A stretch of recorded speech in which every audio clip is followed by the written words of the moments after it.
Une ancienne grande marchande de frusques, elle a lâché les amarres et hissé les voiles vers la tempête haut, et rassemblé un équipage de flibustiers affaiblis qu'elle sait requinquer avec ses remèdes secrets. J'appelle Rachel Liu.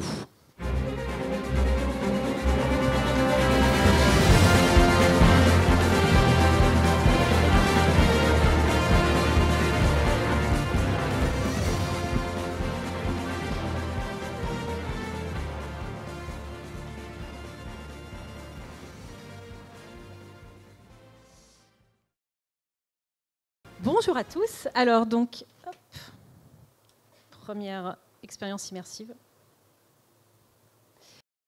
Donc, je vais vous parler de comment l'immersif peut amener à la transformation personnelle et plus précisément comment l'immersif peut être au service de la santé mentale et physique. Donc aujourd'hui, avec mon équipe, on a acheté un château dans le sud de la Bourgogne et on accueille les personnes qui sont en situation de fatigue, d'épuisement, voire de burn-out. Et lors de césures, donc des séjours qu'on appelle chez nous des césures d'une semaine, on va leur permettre de voyager à la rencontre d'elles-mêmes, de leurs peurs, de tout ce qui les bloque et de tout ce qu'elles sont prêtes aujourd'hui à lâcher pour retrouver en fait l'espace d'être elles-mêmes et de s'autoriser à vivre. Donc je vais vous expliquer comment on fait tout ça. Globalement, si je veux être très très descriptive et rester en surface, oui bien sûr, il y a du yoga, il y a du pilates, il y a des massages, il y a différents soins, il y a de la marche, il y a le hammam, le sauna, etc. Mais ce qui se passe, c'est à mon sens bien au-delà et j'espère que vous allez le ressentir. Donc très concrètement, imaginez que tous les dimanches soirs, j'accueille entre 10 et 15 personnes qui sont en arrêt maladie ou qui sont dans des situations très compliquées ou qui sont tout simplement juste épuisés et qui me regardent en se demandant « mais est-ce que vraiment j'ai bien fait de venir là ?»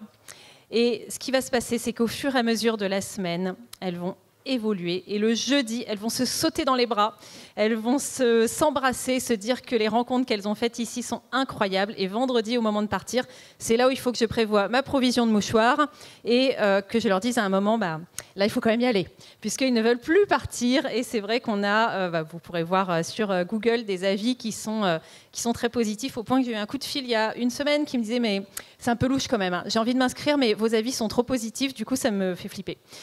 Désolée, j'y peux rien. Alors, avant de vous parler plus en détail de ce qu'on fait, je voudrais vous proposer de revenir 1000 ans en arrière pour venir explorer avec moi une de nos sources d'inspiration. Et oui, ce dont je veux vous parler, ce sont les labyrinthes d'église. Alors, je ne sais pas si vous connaissez les labyrinthes d'église. La plupart du temps, on a entendu parler ou on a visité celui de Chartres, mais sachez qu'il y en a une vingtaine dans les différentes églises cathédrales de France, et il y en a 6 ou 7 qui ont été détruits il y a quelques centaines d'années. Et en fait, le labyrinthe d'église, pour moi, c'est une première expérience immersive. Et alors, c'est assez mystérieux, parce que si vous faites des recherches, vous verrez que les origines des labyrinthes, leur signification est un petit peu mystérieuse. Aujourd'hui, l'Église va nous proposer la lecture qui est la plus simple et que je trouve effectivement adaptée à notre actualité, c'est que c'est un chemin de méditation où vous allez en fait pouvoir suivre un chemin tracé. Donc il n'y a pas à réfléchir, il y a simplement à en profiter pour des retrouvailles avec soi-même, donc un esprit de centrage et de méditation. Et au cœur du labyrinthe, il y a la rencontre, si vous êtes dans une église, on va dire plutôt avec Dieu, mais avec peut-être vous-même ou une partie plus grande de vous. Et si vous allez regarder un petit peu plus loin, vous trouverez peut-être, comme moi, que en fait, ces labyrinthes sont inspirés bien sûr de l'histoire de Thésée et du Minotaure. Les premiers labyrinthes d'église se trouvent en Algérie, date des années 300 environ. Et en fait, à l'époque, la figure du Christ et de Thésée était encore très proche. Donc, le Christ, Thésée, va cheminer à travers le royaume des morts pour rencontrer le Minotaure, ou la mort, et en sortir victorieux. Et si vous regardez aussi, je ne sais pas si vous avez déjà vu des prêtres déguisés en squelettes danser en jouant du football dans les cathédrales, et bien figurez-vous qu'au Moyen-Âge, c'est ce qui se passait autour de ces labyrinthes. Donc ils avaient quand même, avec leurs moyens, la possibilité de faire de l'immersif de manière très créative. Évidemment, cette tradition s'est perdue. Si vous en retrouvez dans certaines cathédrales, je suis preneuse, mais depuis, ça se fait moins quand même. Ah oui. Donc, je voulais juste rentrer dans le détail du labyrinthe le plus connu, qui est celui de Chartres, pour quand même que vous ayez en tête que ça n'est pas un dédale. Un dédale, c'est ce qu'on trouve dans Picsou Magazine, c'est-à-dire il y a plusieurs entrées, où est-ce que Picsou doit rentrer pour atteindre le magot et échapper au raptou. C'est pas ça. Vous pouvez le suivre avec votre regard. En fait, il y a un seul chemin. Vous ne pouvez pas vous perdre. En revanche, vous allez être perdu à certains moments parce que vous allez croire que c'est facile, que vous rentrez, que pour atteindre le cœur, c'est simple, il faut aller tout droit. Eh bien non, vous allez devoir tourner, tourner, tourner. Et au moment où vous pensez que vous êtes quasi le plus loin, ça va vous ramener au centre. Donc en fait, pour faire le parallèle avec aujourd'hui notre vision de ce qu'on fait, eh bien, vous allez cheminer. Et nous, on va faire en sorte que le chemin soit fluide. On va vous accompagner sur ce chemin. Ça va être, vous pensiez que c'était simple, vous pensiez que voilà, vous êtes par exemple en burn-out, il suffit de s'arrêter 3 semaines pour se reposer. Alors l'arrêt moyen pour burn-out en France, c'est 7 mois. Et avec 50% de taux de rechute, oui, c'est un sujet sérieux. Donc effectivement, vous pensiez que c'était tout droit. Eh bien non, en fait le chemin va être tortueux et ça peut être bien d'être accompagné. Et au centre, quand vous arriverez au centre du labyrinthe, tel le fidèle, eh ben vous allez vous apercevoir qu'en fait, à ce moment-là, pour que vous puissiez en fait sortir du labyrinthe, parce que vous êtes arrivé au cœur, vous êtes arrivé là où vous vouliez, eh bien, il n'y a qu'une seule manière d'en ressortir. Et cette manière, eh ben, c'est de vous retourner et de parcourir le chemin dans l'autre sens. Autrement dit, pour pousser la métaphore avec le spirituel, en fait, quand vous arrivez à la rencontre du divin, à la rencontre de vous-même, à la rencontre de l'univers, vous l'appelez comme vous voulez, eh bien, à ce moment-là, c'est la transformation intérieure qui va vous permettre de vous retourner, de faire cette évolution et de sortir vers la libération. Donc, en fait, ça se passe à l'intérieur de vous. C'est vous qui avez la possibilité, quand vous avez fait ce chemin, quand vous avez lâché des choses, des peurs, quand vous avez accepté que peut-être le chemin n'était pas tout droit, mais il était peut-être tortueux, eh bien, au moment crucial, c'est vous qui pouvez agir. Et c'est vraiment ce qu'on propose. Cette transformation sur soi-même, 180 degrés, pour reparcourir le chemin vers la sortie et pouvoir atteindre la libération, c'est-à-dire... Évidemment, si vous êtes chrétien ou religieux, ça va être plutôt la libération spirituelle, mais dans notre cas, la possibilité de vivre sa propre vie selon ses choix. Alors, très bien, voilà, on va revenir 1000 ans maintenant, et je vais vous parler un petit peu de comment on fait. Oh. Allez, Coco. Donc, quelques facteurs clés de succès. Toujours pas. Hop.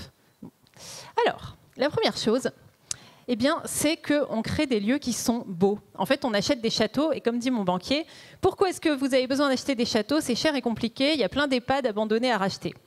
C'est vrai. Cela dit, c'est un petit peu plus compliqué d'aller mieux en termes de santé mentale quand autour de vous, vous savez que des centaines de gens sont morts dans cette chambre. Mais bref, c'est personnel peut-être. En tout cas, par rapport aux personnes, quand les personnes ne vont pas bien, souvent ce qu'on leur propose, ce sont des maisons de repos, des hôpitaux psychiatriques et autres lieux pas très valorisants. Nous, on marque la différence en disant « mais tu mérites le plus beau, tu mérites de la beauté ». Alors, avec les moyens du bord, on n'a pas non plus acheté Chambord pour l'instant. Mais en tout cas, on a vraiment prêté attention à acheter un lieu beau pour que déjà les personnes puissent ressentir, et je vous ai mis les émotions qui sont associées, mais il y en a sûrement plein d'autres, admiration, inspiration, apaisement, fierté, sérénité. La nature. Alors c'est prouvé, la nature c'est ce qu'il y a de plus ressourçant, et en termes de santé mentale, on n'a pas trouvé mieux que de faire marcher les gens dans la nature. Vous pourrez regarder un super documentaire d'Arte à ce sujet. Et donc nos lieux sont au cœur de la nature, parce que voilà, c'est ce qu'on a vu avec la violoniste, et elle le dira beaucoup mieux que moi. Effectivement, de toute façon, ce sentiment d'appartenance, d'avoir une place sur cette planète, eh bien, vous allez le vivre au cœur de la nature. Simplicité, réassurance, y compris espérance, avec le renouveau de la nature, le cycle. Comprendre qu'en fait, ce qui se passe, ça fait partie d'un cheminement, d'un cycle, et que, comme le dit Emmanuel Carrère, eh bien, quand je vais mal, j'ai l'impression que ça durera toujours, ce en quoi j'ai tort. Quand je vais bien, j'ai l'impression que ça ne durera pas, ce en quoi j'ai également tort. Donc, effectivement, la vie est un cycle. Très important. Chez nous, vous allez être touchés. Eh oui, je vous préviens tout de suite. Il y a beaucoup de massages, de soins, même lorsque vous allez faire les cours de yoga, de pilates, on vient poser la main sur vous. Et ça, en termes d'émotion, il n'y a rien de plus puissant. Je pense qu'on est nombreux ici à aimer les massages, à en sentir les bienfaits et à sentir qu'en fait, en termes de lâcher prise, c'est quand même ce qui est le plus efficace. Et c'est là où je vais faire un petite pique à notre secteur de la santé mentale actuellement. Et il y a vraiment beaucoup d'élan autour de tout ce qui est digital. Et c'est sûrement très bien, il y a plein de choses chouettes que le digital apporte, mais quand même, ça reste difficile que votre smartphone vous touche comme le fera un être humain. Vous pouvez essayer de le mettre contre vous. Ce n'est pas tout à fait la même chose. Et donc, pour nous, c'est hyper important que dans ce cadre d'immersion, eh bien, il y ait la main qui se pose sur la personne. Gratitude, bienveillance, ancrage, le sentiment d'avancer et l'empathie. Hop là. Et enfin, notre secret sauce, ce qui fait vraiment que les gens, non seulement ils vivent quelque chose de profond, mais qu'en plus, ça va vraiment générer ce retournement, cette transformation intérieure, c'est la reliance, c'est le sentiment qu'ils ne sont pas seuls. Et ça, en fait, pour le créer, c'est vraiment tout un art. Il y a tout ce que je vous ai mis auparavant, mais il y a aussi l'attitude, en fait, de nous, les accompagnants, c'est-à-dire de faire en sorte qu'ils sentent qu'ici, la bienveillance, c'est pas juste un concept, c'est une réalité. Et ça, le jour 1, le dimanche soir, ils ne nous croient pas. C'est normal, ils ne nous connaissent pas. Donc, en fait, c'est jour après jour, action après action, touche après touche, qu'on va pouvoir faire en sorte qu'ils comprennent qu'ici, la bienveillance, c'est quelque chose à vivre. Et donc, à un moment, ils vont pouvoir lâcher leur cerveau, lâcher le jugement, lâcher l'analyse. S'ils arrêtent de juger nous, ils arrêtent aussi de se juger eux. Et c'est là aussi où ils vont pouvoir être dans l'acceptation. Et c'est l'acceptation qui permet cette transformation.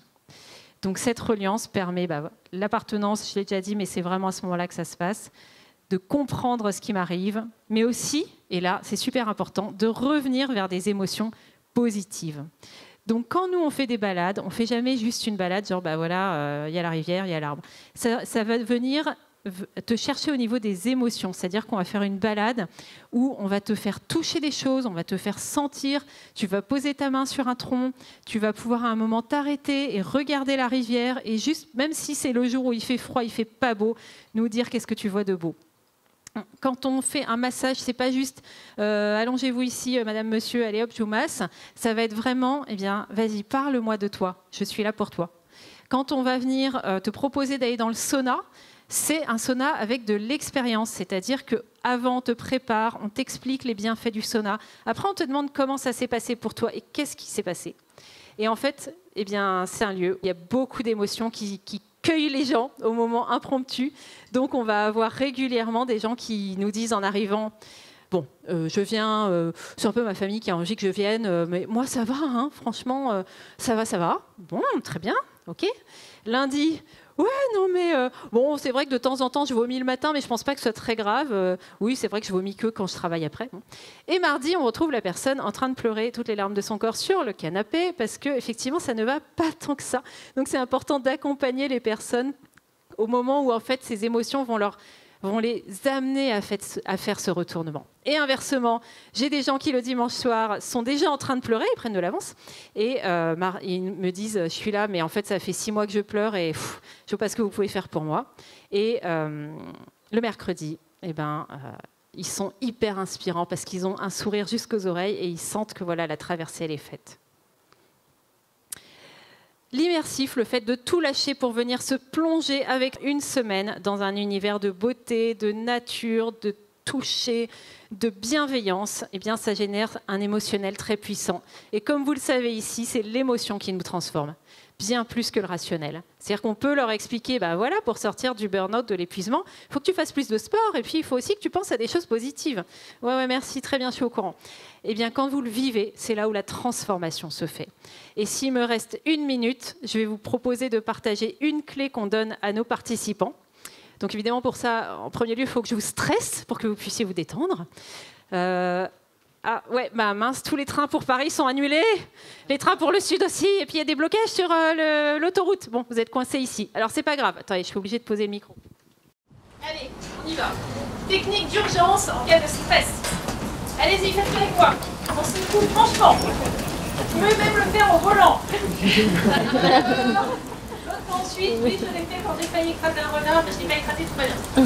Ok, donc là, en fait, ce que vous faites, c'est que vous déchargez les tensions qui se sont créées quand on vous a stressé. Ok, maintenant, vous allez venir reposer vos mains sur vos genoux, sur vos cuisses. Vous allez inspirer, en montant le ventre, sans lever les épaules, et souffler. Une deuxième fois, j'inspire. Et je souffle.